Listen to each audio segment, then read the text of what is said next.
You ask Tiger to solve. This deals with linear equations with one unknown.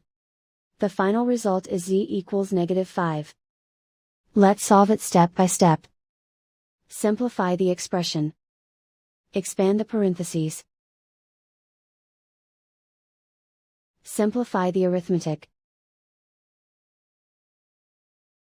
Group all constants on the right side of the equation. Subtract 24 from both sides.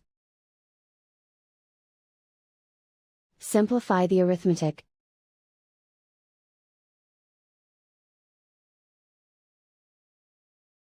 Isolate the z. Divide both sides by -6. Cancel out the negatives. Simplify the fraction. Move the negative sign from the denominator to the numerator. Find the greatest common factor of the numerator and denominator. Factor out and cancel the greatest common factor. And so the final result is z equals -5.